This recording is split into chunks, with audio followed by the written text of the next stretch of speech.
We are the restaurant brokers, and we sell restaurants. We started the nation's largest restaurant brokerage firm over a decade ago. Atlanta, Georgia was our starting point, but our brand is spreading nationwide. We define restaurant brokerage and help buyers just like these. Our dream, our goal, open up a restaurant, loving life, serving people breakfast and lunch, and then enjoying the rest of the day with them and ourselves. Buying an existing restaurant, leasing a closed restaurant space, or purchasing a restaurant franchise. We help buyers satisfy their appetite for acquisition.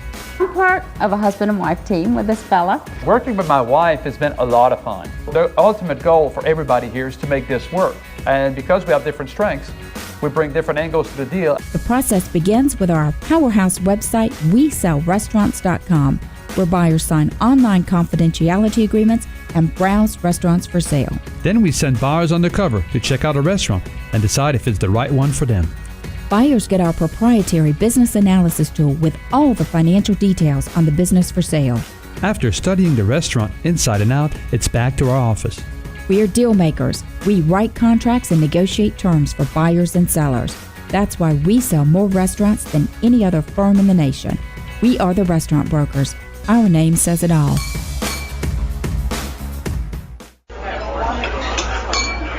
Okay, that sound means you're back on the air with the restaurant brokers, Eric and Robin Gagnon, and we have been talking technology today. It's really a topic that's in the air. The National Restaurant Association recently concluded a study on technology that brought a lot of new information to the forefront. They also hosted a technology conference. Eric, is the reality of this business that restaurateurs cannot overlook the importance of new and revised and upgraded and forms of technology that are coming their way? I would agree. I mean, this is a show, again, we could have gone hours and hours on it. I don't know that a restaurant can survive today without technology, and I don't care if you've been in business 2 months or 200 years. I mean, you have to use technology. It is imperative nowadays with the competition that is around you, and not only the competition itself, but the experience that you're providing your guests. I mean, there's an expectation now of new and more modern technology that you need to integrate. Do you need to integrate everything that we spoke about today in the show? Probably not. But there are certain things that you need to start considering and moving your operations into more of a modern way, and technology is now a part of it. It's not a, might have, Robin. It's a must have. Right, and it's not just for the front of the house. There are so many different technological advances that are being discussed in the back of the house as well.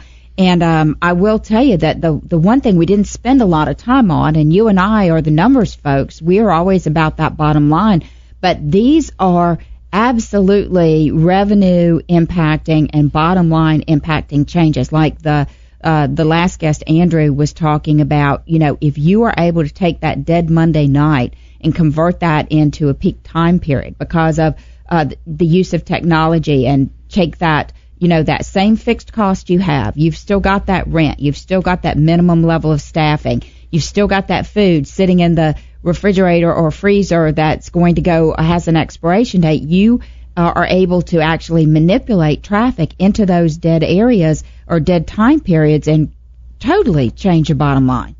Absolutely. And I think there's a big way of learning now more. The technology has allowed a lot of people to know more about, they talk about collecting data today. Our guests have talked about that. You can know where they are, who they are, when they look at the messaging, how did they find you, and you capture all that information. Now, Zios was talking to them about, they can find out what you order, where you are in the meal. I mean, ask yourself, if you're a restaurant owner right now, who is your customer? And the answer is not everybody has them out. That is not the correct answer. You have a very specific customer, whether it's a female from 35 to 55, whether it's a young person from 18 to 30. I mean, you need to know who your customer are, because it's a sea out there, and your message can get lost very easily if you don't target it to the right people. Do you agree with that? I do, and I love the fact that, yes, your customer base is not everyone that has a mouth. That's so very true.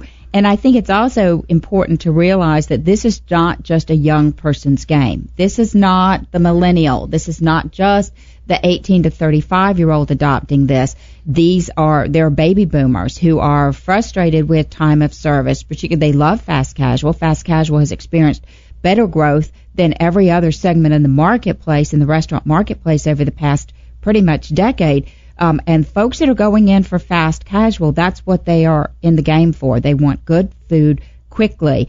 And they are willing to participate in that, participate to the standpoint of, putting in their orders. And I think it was an important point that when a server doesn't put in the order, it doesn't mean they're spending less time. It means actually they can spend more engagement time, because instead of like taking the order, racing back, struggling with the POS system, putting in that order, and spending it in the back of the house, she's just going back, getting what they've ordered, bringing it forward, and having that time of engagement. I think that's important.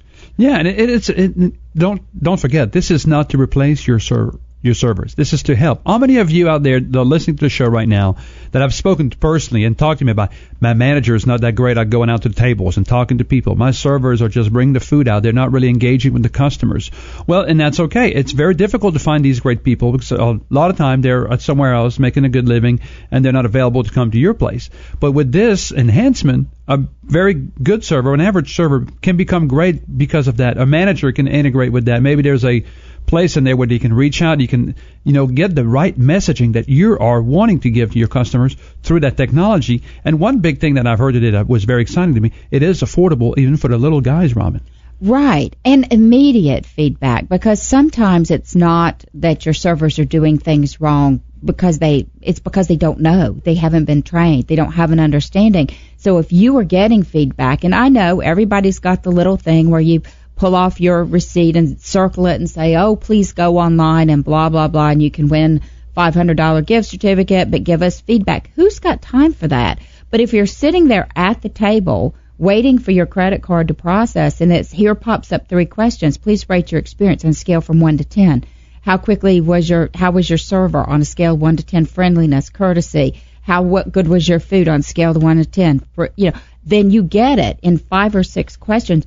That immediate feedback, that dynamic of knowing, you're probably going to get, 60, 70% participation if it's right there on the table and immediate, versus, I don't know what you would get, probably not even 8 to 10% from, here's the receipt, please go fill this out for me.